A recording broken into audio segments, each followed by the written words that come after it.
The Falcons' dream scenario in the NFL draft would be landing one of the top quarterbacks that could potentially be the next franchise quarterback for the next 15, 20 years, much like Matt Ryan was in the 2000s and 2010s. But in a scenario where that doesn't happen, which is a very real scenario, we talked about it earlier in the show. Who is really at the top of your draft board for the Atlanta Falcons outside of the quarterbacks? Let me preface my answer by saying I think it's more likely than not. No doubt. Like, I think 8 or wherever in the draft, first round pick is not going to be a quarterback for the Atlanta Falcons. Not saying I want Jayden Daniels in Atlanta. We're both LSU guys. We want Jayden Daniels in Atlanta. Realistically, that's probably not going to happen. So let's just say we go the Justin Fields or Kirk Cousins route or Baker Mayfield route.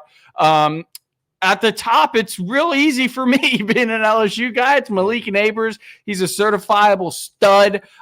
There's nothing he can't do. And an offense with Zach Robinson calling the plays features a lot of crossing routes over the middle. Malik Nabers would terrorize slot defenders. I'm drooling over the thought of Drake London, Kyle Pitts, Bijan Robinson, and Kirk Cousins with Malik Nabers in there. Yeah, I mean, obviously we need a wide receiver too, and I think Malik Nabers he could be one and would be wide receiver one, and then you'd have Drake London wide receiver two. If you get a guy like Kirk Cousins or Justin Fields with those weapons, if Justin Fields can't make it with those weapons, he might be a career backup, and that's just the cold hard truth. And Kirk Cousins obviously would be a stud if he had those weapons. I'm right there with you, Neighbors. I just think he's the perfect complement to Drake London, but I'll go another wide receiver, and I think Rome Odunze is right there with Malik Nabers. I think this is the best wide receiver class at the top that we've seen.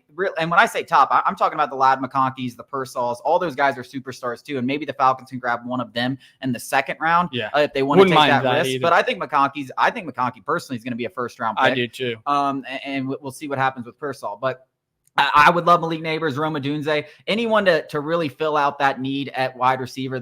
Listen, I understand wide receiver has kind of been dumbed down because of the whole Patrick Mahomes was able to win without Tyreek Hill. But listen, unless you have Patrick Mahomes, you need some damn good wide receivers, especially in Zach Robinson's offense. So nabbing one of them. On the defensive side of the ball, Jared Verse is the guy that's really stood out to me throughout this process. He was an absolute monster at the Combine. I really believe he's going to be the first defensive player taken off the board ahead of Dallas Turner. Could be wrong, but both of those two guys are very intriguing for an edge room that, as we've talked about a million times, has not had a good pass rusher in over a decade. Yeah, and, for all the hopefuls of getting Malik Nabers or Odunze, it's very likely they're off the board before the Falcons even pick at 8. And it's kind of setting up in all the mock drafts I've seen that the Falcons are going to have their pick of the litter of the top defender. Some people think it's Dallas Turner out of Alabama. Some people think it's Jared Verse out of Florida State. I wouldn't be mad at either one. And I think it's crazy that we're sitting here and correct me if I'm wrong. Maybe this is just my feeling, that it would almost be a letdown to get one of those guys. And we've been begging for an edge rusher, a difference-making pass rusher at the position for what seems like the last decade. And somehow it feels like it'll be a letdown if we don't get like Malik Nabers or a quarterback, when in reality, it should be thought of like, we just got a cornerstone on the defensive side of the ball. It does feel like the boring pick. The boring pick. That's a better way to describe it. Especially with the way that offenses have kind of taken over the league, and you have this loaded wide receiver class where Marvin Harrison Jr., who could be a number one pick in another draft, could go as low as 5. And then Malik Nabers, who would probably be a 3rd overall pick, could go 9 or 10. And the same with Rome Odunze. Then you have some tackles that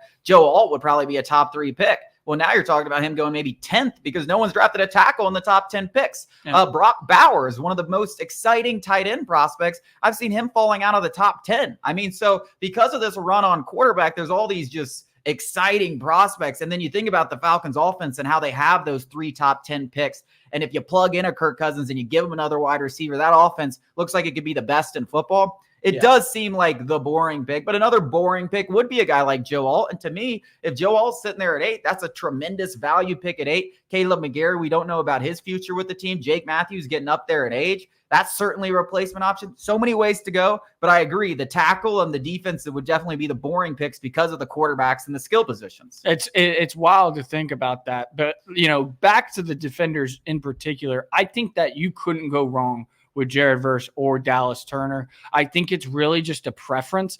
I think Jared Verse is a more refined product. He offers a lot more technicality. He's more technical than Dallas Turner, but he's more physically gifted than Latu out of UCLA. But Dallas Turner is an absolute freak. I don't know what his combine numbers were, but 7, yeah, I mean, I remember oohing and awing at a guy that size. I mean, he was a perennial 5-star recruit. Like, I think one of the top recruits coming out of high school. Obviously, he's just so physically gifted. If you, Jimmy Lake, Raheem Morris, think that you could potentially turn him into that kind of like the TJ Watt, Myles Garrett, who are not only, well, Myles Garrett more than TJ Watt. Myles Garrett is so physically gifted, but he's also technically like refined. That's what you get. You get a guy who consistently gets you double-digit sacks, flirts with 20 sacks a year. Dallas Turner, Jared Verse, I wouldn't mind either one. Yeah, and it's definitely positions of needs. I think that's the crazy thing. All these top 10, 11, 12 prospects that we're talking about, quarterbacks, wide receivers, edge rushers, tackles, they're all positions of needs. One of the ones that isn't a position of need, but I mean, to me, Brock Bowers is just this absolute specimen. And I know that we've talked about, hey, you need wide receivers or something like that, but we've also seen the best player available. And Brock Bowers, in terms of take positional value out of it, might be the best player in this entire draft. And if he's sitting there at 8, is there something that Zach Robinson can utilize with those 2 tight ends? Can they split Kyle Pitts out wide? Something interesting to think about, because to me, I think he's really, because of the way Kyle Pitts has panned out for the Falcons, that's kind of hurting his draft stock. And I don't think that's fair, because I think Bowers is a better prospect. Yeah, I think that this is how the offseason is going to play out for the Falcons. This time next week, maybe going into next weekend, we're going to be sitting here dissecting Kirk Cousins' free agent contract, and Terry Fontenot, as he has done every single year in Atlanta as GM, is going to select, in his eyes, the best player available. That doesn't mean it's going to be in your eyes, because a lot of our listeners, Falcons fans, also Georgia fans, are still scratching their heads why we took Bijan Robinson over Jalen Carter. It's more than just the physical makeup. If you look at anything that Bijan Robinson has done in the media, you constantly kind of not reassure, but kind of figure out why Terry Fontenot was like, I love this guy. He's the best locker room guy I've ever seen in the media. Everybody loves the guy. Yeah, so that's important to consider with Dallas Turner, Jared Verse, all these other guys. Well, and if you talk about that, that's kind of who Brock Bowers is. Yeah. And that's what's crazy, because it's not really the positional value. But as we've seen, positional value does not matter to this Atlanta Falcons team. It's going to be really exciting in a couple months, especially when we see what happens in free agent. Coming up after the break, a postseason hero is staying in the NL East. We're going to talk about it.